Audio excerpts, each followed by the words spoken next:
महाभारत के बाद कैसे खत्म हुआ श्री कृष्ण सहित पूरा यदुवंश। 18 दिन चले महाभारत के युद्ध में रक्तपात के सिवाय कुछ हासिल नहीं हुआ।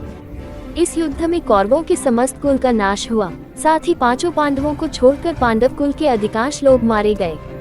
लेकिन इस युद्ध के कारण युद्ध के पश्चात एक और वंश का खात्मा हो गया, वो था श्री कृष्ण जी का यदुवंश।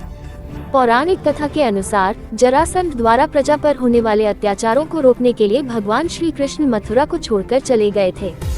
श्री कृष्ण ने समुद्र किनारे अपनी एक दिव्य नगरी बसाई। इस नगरी का नाम द्वारका रखा। माना जाता है कि महाभारत के 36 वर्ष बाद द्वारका नगरी समुद्र में डूब गई थी।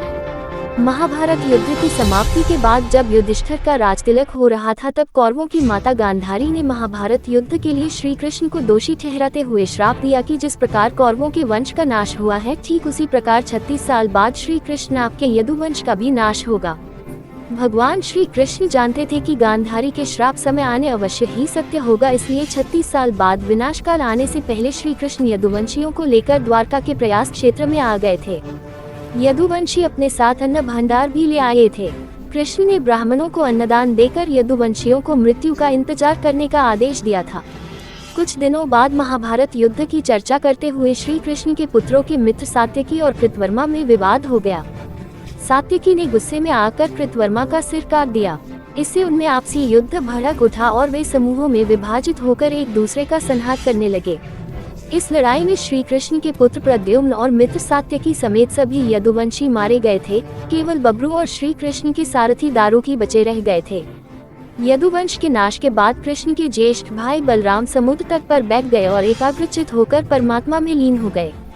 इस प्रकार शेषनाग के अवतार बलराम जी ने देह त्यागी और स्वधाम लौट गए। बलराम जी के देह त्यागने के बाद जब एक दिन श्री कृष्ण जी पीपल के नीचे ध्यान की मुद्रा में बैठे हुए थे, तब उस क्षेत्र में एक जरा नाम का बहेलिया आया हुआ था।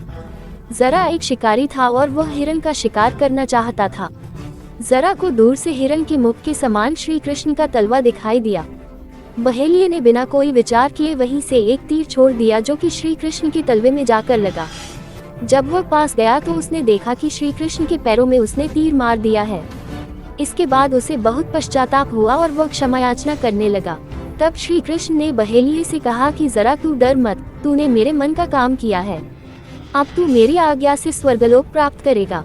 क्योंकि श्री कृष्ण जानते थे कि वह बहेलिया वानर राज बाली था, क्योंकि प्रभु ने त्रेतायुग में राम के रूप में अवतार लेकर वानर राज बाली को छुपकर तीर मारा था। कृष्ण अवतार के समय भगवान ने उसी बाली को जरा नामक बहेलिया बनाया और अपने लिए वैसी ही मृत्यु चुनी जैसी बाली को दी थी। बहेलिये के जाने के बाद वहां श्री कृष्ण का सारथी दारुक पहुंच गया।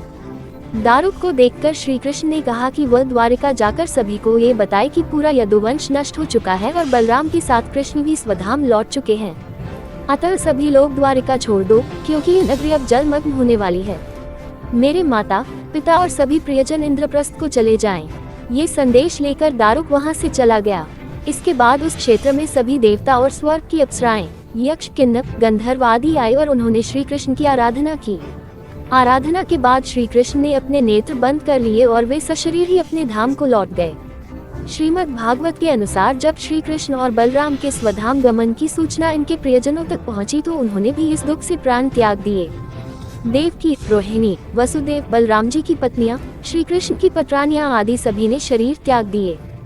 इसके बाद अर्जुन ने यदुवंश के निमित्त पिंडदान और श्राद्ध आदि संस्कार किए। इन संस्कारों के बाद यदुवंश के बचे हुए लोगों को लेकर अर्जुन इंद्रप्रस्थ लौट आए। इसके बाद श्री कृष्ण के निवास स्थान को छोड़कर शेष द्वारिका समुद्र में डूब गई। श्री कृष्ण के स्वधाम लौटने की सूचना पाकर सभी पांडवों ने भी हिमालय की ओर यात्रा प्रारंभ कर दी थी। इसी यात्रा में ही एक एक करके पांडव भी शरीर का त्याग करते गए। अंत में युधिष्ठिर सशरीर स्वर्ग पहुँचे थे।